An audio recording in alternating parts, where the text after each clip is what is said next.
Welcome back, everyone, to the fourth episode of the Care Bear Fantasy Football Weekly Recap. Today, as normal, we're going to go into our weekly matchups, top scores, bottom scores, top players, bottom players.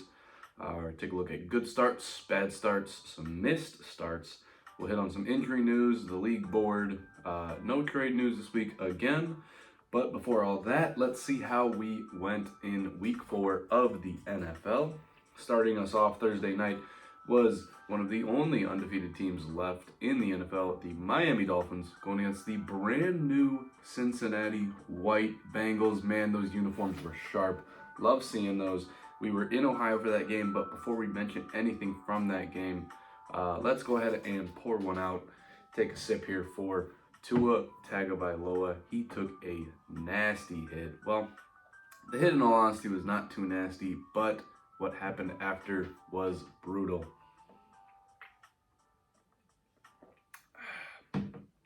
For anyone who might have not seen it, some controversy. Tua suffered what was thought to be a concussion by some people. Other people said it was a back injury on Sunday of last week.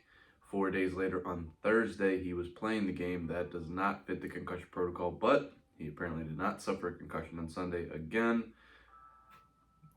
Mixed reports on that, but on Thursday, he took another similar hit where he got hit, fell back, whiplashed the back of his head into the ground, where he looked paralyzed. His hands were unable to move. He was staring at them in shock. He had to be taken off on a stretcher. We have heard he has movement in all extremities and is expected to recover. We are really hoping for a recovery. Regardless of fandom or player love or hate, you do not want to see something like that. That was terrifying. But anyways, to the game, Teddy Bridgewater came in, tried his best, and he unfortunately lost.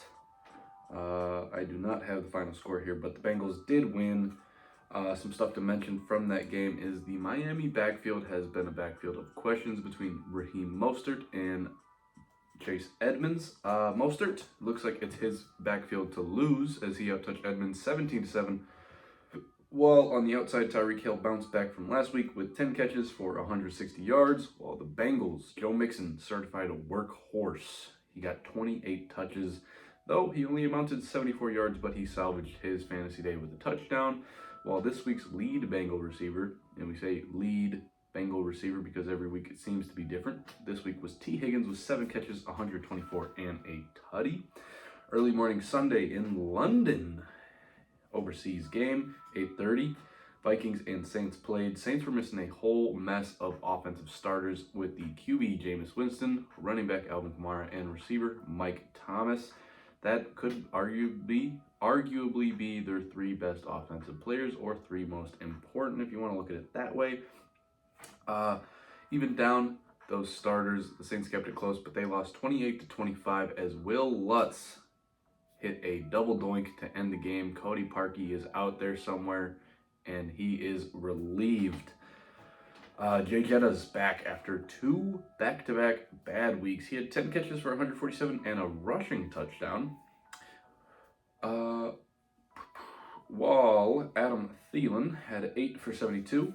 And in Minnesota, we might have some backfield controversy as Dalvin Cook did play injured, but his backfield mate, Alexander Mattison, looked just as good, if not better, while playing. We could see some controversy there, and Dalvin Cook might even miss some games as he has before with that shoulder injury. As for the Saints, while Alvin Kamara was gone, the backfield was split between Latavius Murray and Mark Ingram. Latavius did get the touchdown, though, but he is no longer on the Saints. We will talk about that more as we get along. All on the outside, Andy Dalton's favorite target was Chris Olave with 4 catches, 67 yards, and a touchdown. Not a lot of catches, but he got 67 and a touchdown, so a good game for him. Then to start the noon slate, a nice old mid-off between the Browns and Falcons, where somehow, some way, behind Mariota's amazing stat line of 7 for 19, 139 yards, and an interception, they won the game 23-20. Let's give a shout out to Younghoe Koo, carrying the Falcons to that win.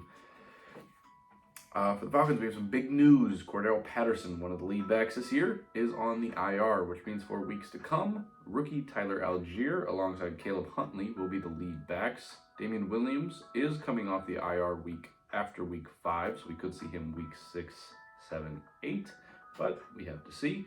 Algier and Huntley split carries 10 apiece, though Huntley did get the touchdown, but Algier has the receiving upside on that team. We'll see how that turns out for the next 4 weeks. While for the Browns, the dominance of Nick Chubb continues. 21 touches, 127 yards, and a touchdown. Why do they not just give him the ball every play? He's averaging over 5 yards a touch. It makes no sense. While tight end David Njoku and DPG, Donovan Peoples-Jones, led the receiving with 5 catches each, both for just above 70 yards. Now we move on. Cooper Rush is him. Cooper Rush is that guy. Cooper Rush is officially the only Cowboy to ever win his first 4 games as a starter, as the boys won 25-10 over the Commanders. And right now, Dak can't even grip a ball, but it doesn't matter. Cooper's out there slinging the ball, and believe it or not, the Cowboys' only loss this year was a game started by Dak Prescott. Yes, Cowboys 3-1, and that one loss, their starting QB that they paid millions of dollars played the majority of the game. What does that mean? Who knows? They paid him money. When he comes back, he'll probably be back in the driver's seat. But what we do want to talk about is Zeke. Is he washed? He probably is. He had 20 carries and not even 50 yards. He did have one big catch, but that's just one breakout play. Nothing much to take from that. But we will talk about 20 carries under 50 yards. That is awful. Barely over 2 yards a carry. While on the outside, CeeDee Lamb still without a top-tier quarterback, you might say, but Cooper Rush is him. He had 6 catches for 97 and a touchdown. Meanwhile, the Commanders' running backs, they suck. They got no running game there, but good news, Brian Robinson officially off the IR after being shot. It is yet to set if he is playing week 5, but the promising rookie is ready to start the year. And then for the receivers, they have a great receiving core with Curtis Samuel, Terry McLaurin, and Jahan Dotson, but no one produced this weekend. Jahan Dotson did get a touchdown, but aside from that, it was very bad for all the receivers across the board. And you want to know why? That is because Carson Wentz is still the starting QB on an NFL team. He should not be. They're in DC. They have 2 quarterbacks behind him that are better and are ready to play. Ron Rivera, you need to make the move. Then we had an absolutely explosive matchup between America's Lions, led by Jared Goff, and the Geno Smith-led Seahawks. What a crazy game. We had the highest scoring game of the year at 93 total points. The Seahawks prevailed 48-45. And guess what, guys? That is a scoregami. Love to see it. Jared Goff, 380 yards, 4 touchdowns. Insane. He had a pick, a little blemish on the stat line, but we won't mention it. Hockenson, 8 catches, 180 yards, 2 touchdowns, and Josh Reynolds, 7 for 81 and a touchdown. Now, you might be asking, where are his top targets? Amon-Ra St. Brown, DeAndre Swift, DJ Chark even. All 3 of them were hurt, but it didn't matter as Goff, he's on a revenge tour. The Lions are currently the #1 scoring offense in the NFL. Talk about that. And alongside that #1 scoring offense, you need a run game. Jamal Williams, big day, 108 yards and 2 touchdowns. But the Lions are the Lions.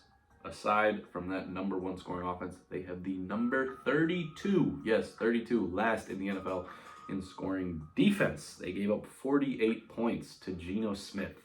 He had 320 yards, 2 touchdowns. His big guy on the day, DK, caught 7 for 150. No touchdown, but 7 for 150. He also caught a medical cart on his way to the locker room as he had to poop. Give that man a bathroom break. Also, big day, Rashad Penny. Love to see it. He is always efficient when he gets the ball. He had 151 and 2 touchdowns. Again, crazy game here from 2 teams that we weren't expecting that great of years from. We'll see how they do for the rest of the year. Next, AFC South battle. Indy. The Colts, they lose 17-24 to the Tennessee Titans. The Colts carousel of expiring QBs just doesn't seem to work as they continue to try year after year. Matt Ryan seems worse than Daniel Jones this year when it comes to handling that ball. He has so many fumbles and it just continues to get bad. But passing-wise, he still put up a little bit of a day. He had 356 and 2 touchdowns, both of those going to Mo Alley-Cox, who alongside the 2 touchdowns had 6 catches for 85 yards, while number 1 overall pick, Jonathan Taylor, only 42 rushing yards, and he exited with an ankle injury. He is unknown for Thursday's game. Quick turnaround, 4 days, ankle injury. Will he be there? Will he not? Who knows? But if not, Nyheim Hines, look for him to get touches. Well, the Titans, they're starting to win games. They're starting to roll, and they do it how they always do it, behind King Henry. 114 yards and a touchdown, while also adding 3 catches for 33 in the air. Let's be honest, if King Henry can get involved in the receiving game, that is a scary man. But we'll see how that goes. He does seem to bobble the ball a lot still. As we said, Titans walking away with the win there. The Bears, everyone's the Bears. It's awful. Defense held the Giants to only 82 passing yards. Talk about that in a passing league, as they call it nowadays in 2022. 82 passing yards. And even on top of that, the Bears took out the only 2 quarterbacks on the roster. Talk about a bounty gate. Danny Dimes went out. Tyrod Taylor went out.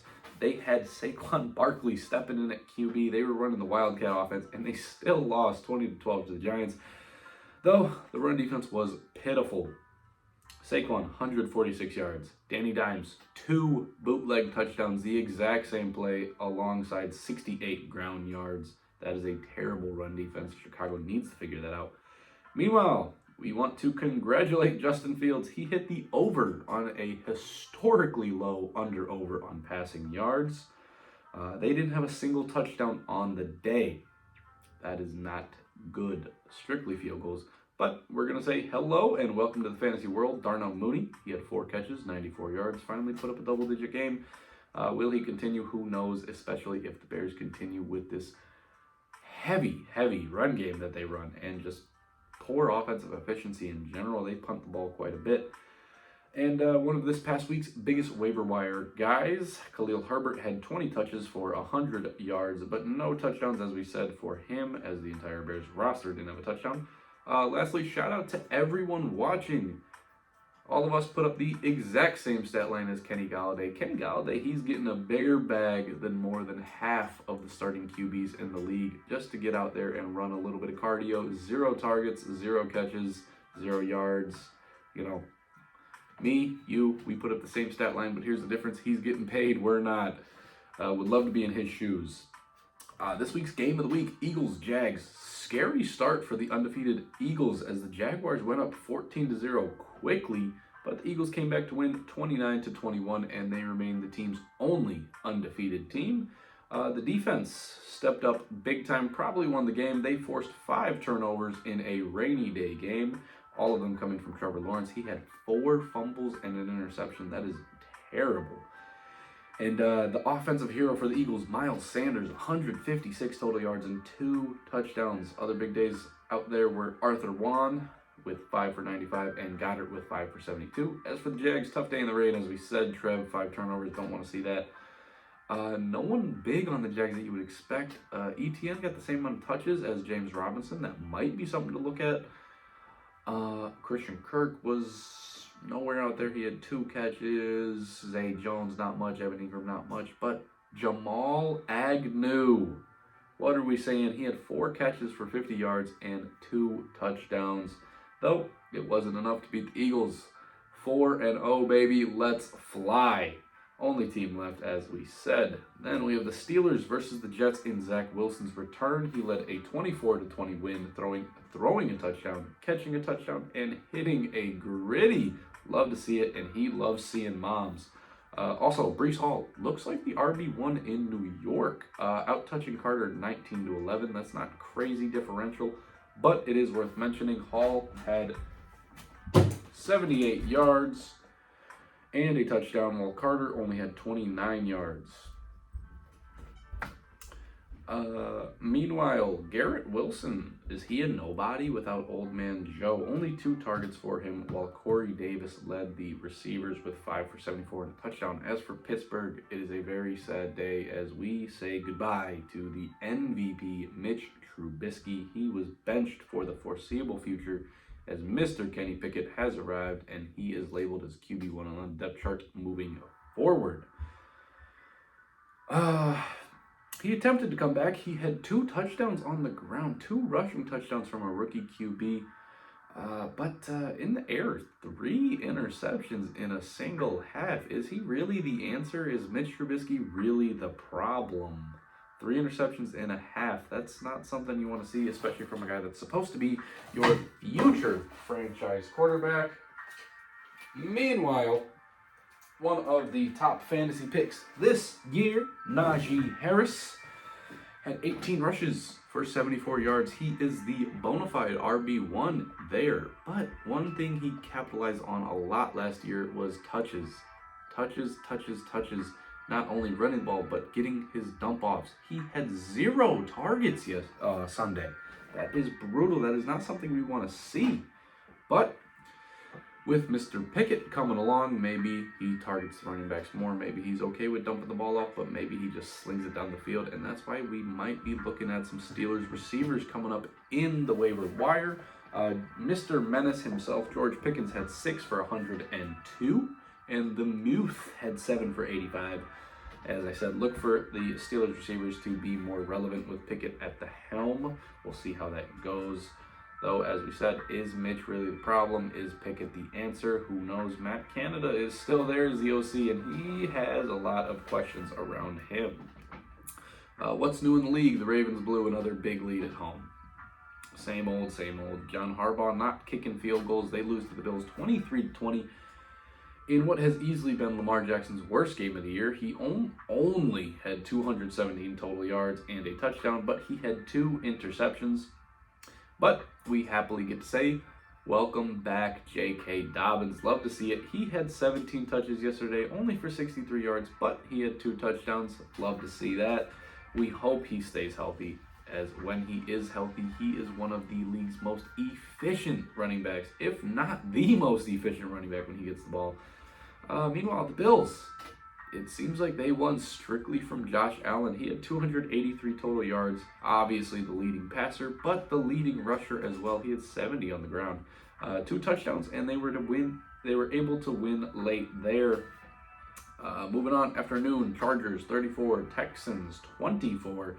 Austin Eckler has finally arrived to the fantasy world. He had 3 touchdowns. Last year's touchdown leader, tied for touchdown lead with 20. Has yet to score in the first 3 weeks. He put up 3 in week 4 here. We love to see that from Austin Eckler. That is what we expect. He also had 110 yards to go along with it. And then on the up and down ride of Mike Williams, you know how he goes. He follows up last week's dud with 7 for 120, while the Texans were led by rookie hype beast Dameon Pierce. He had 130 yards and a touchdown. That touchdown came on a 75-yard run.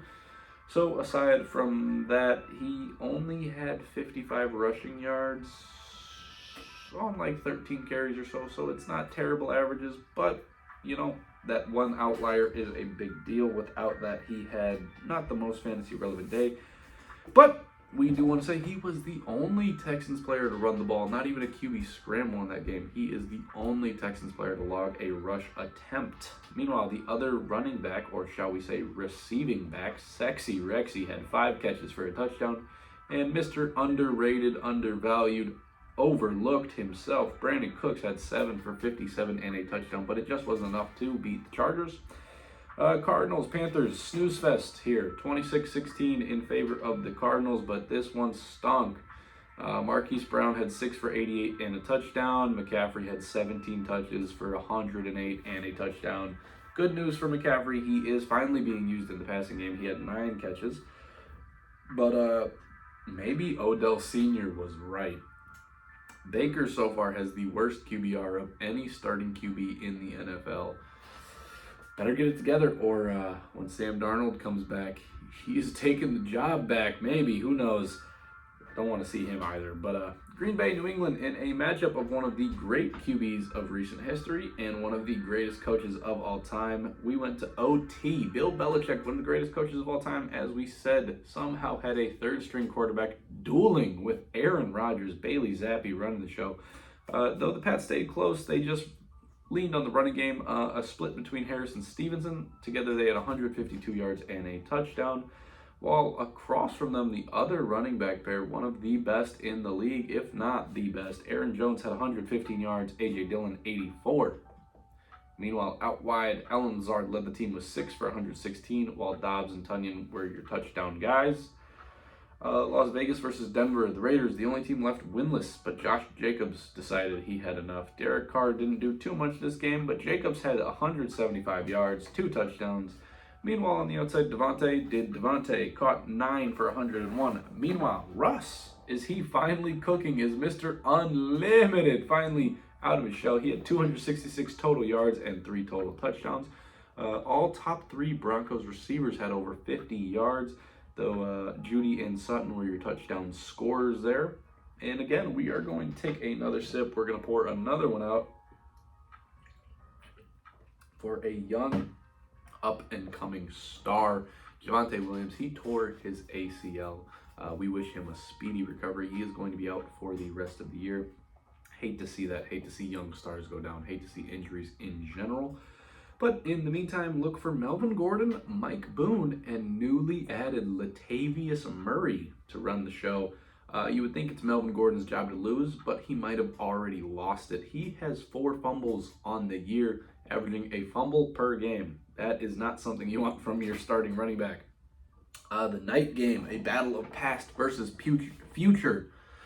Brady versus Mahomes, Chiefs versus Bucks. 41-31, Chiefs won. Mahomes carved up the Bucks defense, 253 touchdowns, as Travis Kelce had one of those touchdowns to go along with 9 catches and 92 yards. Clyde Edwards-Helaire hanging on to fantasy relevance with touchdowns. He had 2 to go along with 90 yards. But keep an eye on rookie running back Isaiah Pacheco. He had 63 yards on the ground and has been much more efficient running the ball for the Chiefs than CEH has. He also got a season high for touches with 11 this game. CEH did have 20, but that's just something to keep an eye on. As for Tampa Bay, 45-year-old Tom Brady was out there slinging it. 52 passes. The run game was completely non-existent. Not that the Chiefs defense was shutting it down, but the Bucks just didn't run the ball. They had 6 attempts on the day, looking like me in Madden. Brady did all he could, including hiring a divorce lawyer, along with 385 yards and 3 touchdowns. Mike Evans was his guy that night. He had 8 for 103 and 2 touchdowns. Meanwhile, Godwin is back. Love to see it. 7 for 59. And Lenny chipped in with 7 for 57 and a touchdown. Lastly, Monday night, who would have guessed? Shanahan still owns McVay. The Niners win 24-9 with Jeff Wilson getting 74 and a touchdown. Debo had 6 catches for 115 and a touchdown. And everyone's favorite Palomalu impersonator, Talanoa Hufanga, had an easy pick 6. As everyone knows, Stafford is throwing to the white guys. He picked him off when he was just staring down Cooper Kupp and ran it to the house. But meanwhile, Kupp still produced. He had 14 for 122. And Higbee had 10 for 73, while the biggest Rams highlight of the night was Bobby Wagner concussing an animal rights activist. Way to go, LA. Love what we're seeing out there. So much for the repeat Super Bowl. It is not looking like it so far this year. It's looking like Super Bowl hangover is very alive. Now let's head into fantasy scores this week. First off, Shit King. Mr. Johnny had 95.4, unable to crack triple digits, as 6 of 10 starters failed to break 10 points. Though Ryan's Week 3 performance of 83.8 will be hard to outdo throughout the year as the overall Shit King. On to our top scorer, myself. I had 194.8 points, 9 of 10 players broke 15, and that is good for this year's newest high score. On to our weekly blowout. Fittingly enough, the Shit King is on the receiving end of it. He lost to Ryan by 93 points, which is officially the highest differential on the year. Will we get a differential of 100? We are getting close. That would be a tough scene. Opposite that, our matchup of the week, Reggie playing Andy. Andy Shit Kings got their first win of the year, 164.6 to 146.2, a differential of 18.4 points. Our game of the year still is week 1, Andy versus Ryan. A matchup that saw only a 3.5 victory. Will someone get a closer game than that? Will we get a tie even? I doubt it, but we'll see. Other matchups saw Bailey lose his first game to Craig, 194.8 to 152. This game does have an asterisk on it. Bailey left Alvin Kamara in the starting lineup as that London game. Starting at 8:30, sometimes you're not up in the morning to change the lineups. Let's try to keep an eye on that for the future, though it does seem that regardless of who was played in his spot, the win was unobtainable for Bailey. And Jews also won his first game, 151.5 to 117.3 against Tommy. And just like that, after week 4, we have no more perfect teams, whether that be undefeated or winless. Everyone has a 1 at least in the win or loss column.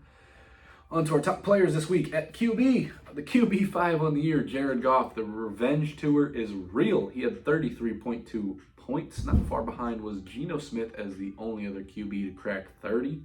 In that matchup, that was 48-45. Love to see it, Jared Goff and Geno Smith. At RB1, as we mentioned earlier, Austin Eckler has finally arrived, 35 points. Also highlighting running backs, Josh Jacobs, Miles Sanders, Rashad Penny, Dameon Pierce, and McCaffrey all had over 25. At receiver 1, Jay Jetta's familiar face. He was here week 1. He is back at receiver 1 with a 31-point effort, while Mike Evans, Cooper Kupp, Tyreek Hill, T. Higgins all had over 25. At tight end 1 and overall player 1 this week, we have T.J. Hockenson. He had a 40 ball. What a game, stepping up big time with Goff's top 3 targets being out. Alongside him, atop the tight ends was Mo Alley-Cox and Travis Kelce as the only other tight ends, the top 20. For defenses, the Niners owned the Rams. We all know that. They had 22 points, while the Eagles and the Giants were the only other teams to have 15 or more. And now we go to the bad beats. Opposite from the top starts, we have the bad starts. As you all know, we're only looking at players that we collectively started. We're obviously not looking at guys sitting on the bench or guys on the waiver wire. They're there for a reason. We're looking at guys that we had faith in playing, thinking that they would win us the game, and they just came out and flat out disappointed. At QB, we have Marcus Mariota, 3.9. We talked about his stat line earlier. It was a brutal game, but they got the win, so does it really matter? No. Also under 10 points, Matt Stafford, 6.8, and Carson Wentz had 7.3. Tough games. For running backs, technically Kamara had 0. He was started, but like we said earlier, that's an asterisk, so we're going to ignore it. But James Robinson, one of the top 3 running backs this year, only had 3 points. Jonathan Taylor, 3.3. An injured Javonte Williams had 3.7, so we're going to ignore that one. Najee Harris at 7.4, and Cordero Patterson with 9.8.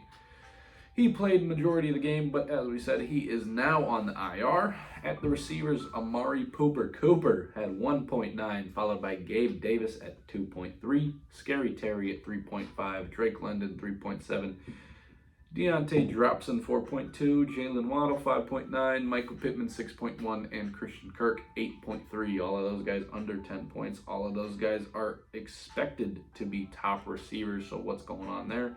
At tight end, Kyle Pitts, man, the unicorn sucks. But he was tied at the bottom with Mark Andrews at 3.5. And though close behind, we have the newly anointed lineman for the 49ers. But he's actually a tight end. That's just how Shanahan uses him. George Kittle, 4.4. And lastly, you all know it, defense wins championships. And Tampa Bay putting up -1 is a bad look. You're pissing off Tom Brady, and you're pissing off that divorce lawyer he has. Also, right behind him, the Rams had 0. Now we look at some bench studs where we're going to mention guys over 20 points riding the bench. And we will also mention where they got ranked this week positionally, starting with Bailey sitting RB10, J.K. Dobbins. That one's all right. He was coming off injury and everything, so he was still, thinking that he's working into those reps. But with Kamara being out, he was one of the guys that should have been started there. Next, Andy sat RB3 Miles Sanders, though he still managed his first one on the year with 30 points sitting on the bench. Good for you. Lastly, Tom sat RB4 Rashad Penny and receiver 7 DK Metcalf. He did say that he thinks he would have won if he started them. That's how fantasy works. You got to start the right guys, so it happens. One more thing we want to note is Shit King Johnny had no player over 10 points on his bench, which should be alarming considering he started nearly an optimal lineup and still couldn't manage 100 total points. Wishing you the best on the year, Johnny. Hopefully your players get it together. I will send those guys some DMs on Instagram. We've seen some pictures from NFL players seeing that and they think it's funny, but maybe you could get at them, who knows. Now we take a quick moment to shame our league as a whole this week. We had 5 guys on the waiver wire go off for more than 20. Geno Smith, Mo Alley Cox, Danny Dimes, Josh Reynolds, and Jamal Agnew. Now let's rattle off some injury news. Kamara, questionable. Treylon Burks out for what could be multiple weeks. They're even talking about a possible IR with turf toe. Brian Robinson, questionable for week 5, coming off the IR from the shot he endured during the preseason. Has anyone questioned Antonio Gibson yet?